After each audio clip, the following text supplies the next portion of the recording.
I've done me knee in, so I'm sitting on the sofa with not much to do. So I've been going through finding files on the computer and I found this. Hope you enjoy it. Where's me gong? Which means I'm probably going to be putting out more rubbish basically at the moment. Today's gem is an absolute classic. Probably one of those that you could say isn't actually a very good model. It takes simple to the extremes and it really doesn't do justice to the gun, has to be said. But all the same, it is not just nostalgic, it's one of those simple joys to make. Apart from the fact that the sides of the truck can be a bit tricky, as I found when I first made this when I was about 9. So there's a lot of positives and negatives on this one then, but I kind of love it all the same. So here we are with all the bits. Not many. That's the kind of thing that would make a Saturday afternoon fly by though, isn't it? Just, you know, picking all these bits off and tidying them up and gluing them together is what Saturdays were meant for. So it's about time I did it. It's very odd that excuse me, it's very odd that other companies haven't jumped on this one. I would have thought this is something like Hasegawa or ESCI or ESCI would have seen a gap in the market and gone for.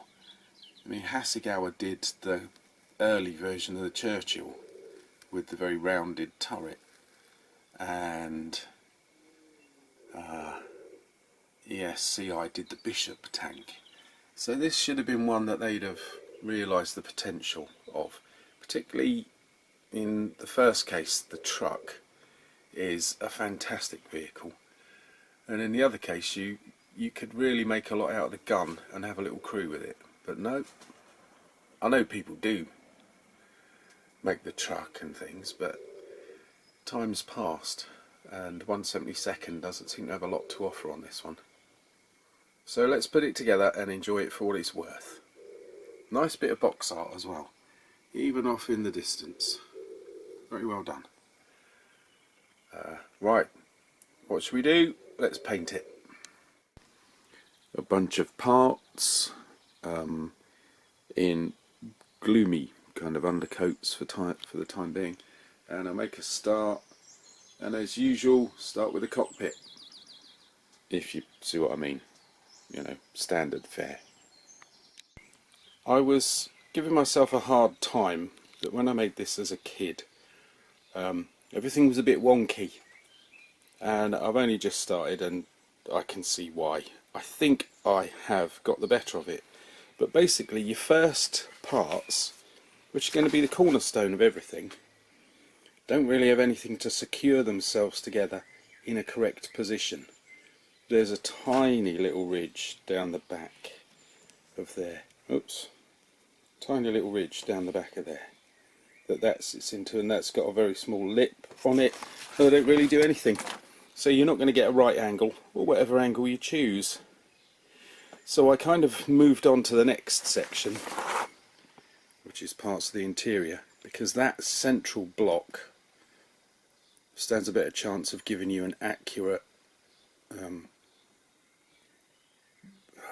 structure to base everything else around. The seats, which are those little cubes, are less than useless. So we're getting there. I'm going to paint his helmet black as if it's a beret and make a little bit contrasting colour internally on the seats. But yeah, this is why it was wobbly. Those bits were the worst, or in fact those bits. Yeah, I remember the nightmare of it. So here are the major bits so far, and the propeller from the Westland Whirlwind and the church. So as I've said before in previous films, I'm a hard man, me. Making more than one at the same time, eh? Who'd have thought of it?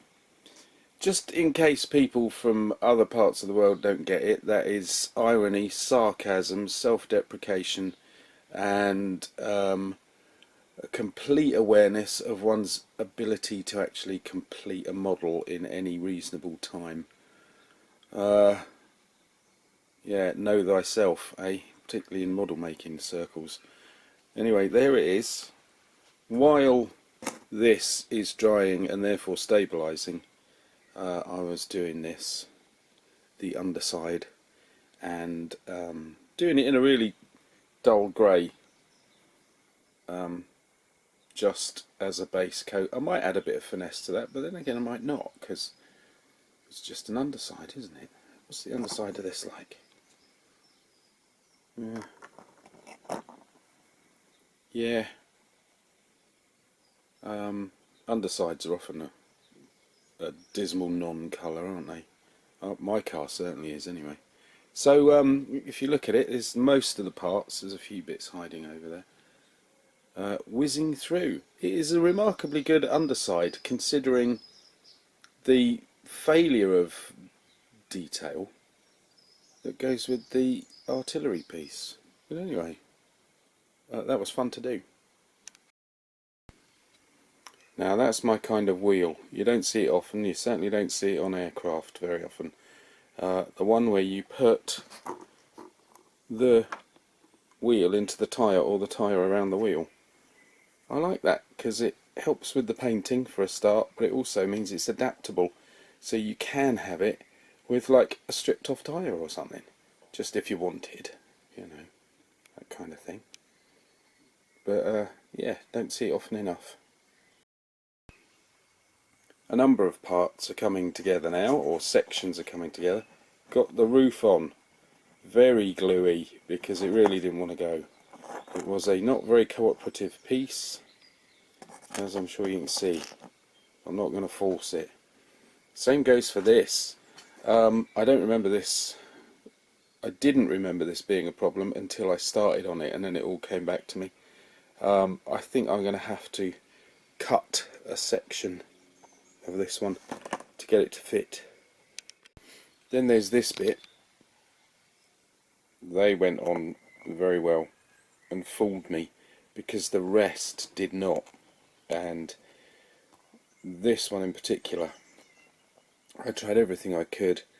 In the end I've had to cut it. I try not to, but what it was doing when you put it in, it was causing part of this base to warp, and given that these pieces are problematic enough, I don't need a warped base, so a little bit of cutting took place, and I had to straighten it out a little because the warp was fairly permanent. So there's two little notches there, which is a shame, but we plod on, and it's, well, no, it's going together fairly swiftly. It's not plodding, it's just you have to stop now and again and get your craft knife out. Welcome to the spare bits of sprue box. It's a funny, something to do with food. This is where I put the spare bits of sprue. I've always hated battling with the moment where you've got less parts on the sprue than there is sprue, and you've got bits waving around and stuff drops off. So I tend to break them into pieces, and occasionally you get ends which are unnecessary and you can throw them away. But I've learned in the past that if you throw them away, there's bound to be a piece on there that you didn't spot, and I'm blowed if I can find that bit, number 31. Hello, cat. And I looked through all of this. You see, keep them until the model's finished. I couldn't find it there. Then I got my electron microscope out and found it was still on the sprue. There it is. Just give you an idea. Wow. Anyway, the system works, even if it works in reverse. Right, what have we got now? Well, incidentally, the gun kind of put itself together. And the gun itself goes up and down, the wheels go round, and I think they might move with a bit of persuasion. None of which was meant to happen. It's just the way these things go, I suppose. This, on the other hand, has proved tricky, which means it wasn't all just blundering childhood uselessness. I might do another little diagram for that one, who knows, see how bad things are. But yeah, bit compromised that, so I can compliment my 8.5, 9-year-old self. But it's going together all right. I'm putting the wheels on the chassis. I don't know what I've done with that at the moment, but yeah, good, marvellous. Right, I'm sure you'll be familiar with this chaos by now, not just from this film, but from other ones that were coming in earlier, particularly odd, opinionated pieces. And while I was doing all that, I'm putting all the stuff together. Wheels on, sides on, as square as I can get them, and I think they're pretty square. We'll test that out shortly. Gun. Am I the wrong way around? Yes, I think I have. Anyway, and then hang on. Where's me cab? There's me. I think I know what's happened. That little urchin's run off with it. He loves trucks. What's he done with that cab? He's not actually here, so I can ask him. The light's completely changed. It's more than 2 hours later. But there he is. It was in his collection of trucks. I might have known. Last place I thought of looking. Oh dear. Right, let's put all these bits together, shall we? Oh, hang on. Is this actually square? I think it's reasonably square from what we can see at this point, here and now. Yeah, right. Let's, this is one of his phrases. I've picked it up now. Let's do it. Not glued, far from finished, but sort of there. Oh, that's a lovely truck, isn't it? Oh, I am going to have to put the 1/35th version of this on the Christmas list. Whether I get it or not, it's another matter. But ooh, nice. When I say nice, I mean the real, you know, the truck, and not necessarily my model making. But I don't know if the light's good for this. All in all, this has gone together pretty well, but except for, can we do it? Can you see that bit at the top is bouncing up and down, and there's a large gap there. See, it's my finger gets in the way there, which a dollop of glue and a lot of pressure could sort out, but I thought I'd show you it. And I'll leave it, paintwork needs a bit of going over. I'll leave it like that for this program, and because, you know, I want to look at how awkward this one is, and was I rubbish as a kid, or was I complete rubbish? So you can see along there there's a seam line as well, all part of that process. So there's just that thing that you get where if there's a fraction of a millimetre out here and there, it all adds up as it goes along.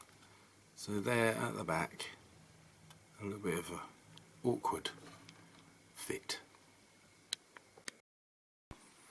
So it's finished, and by and large it's gone really well. I think for a model that age as well, it's really good.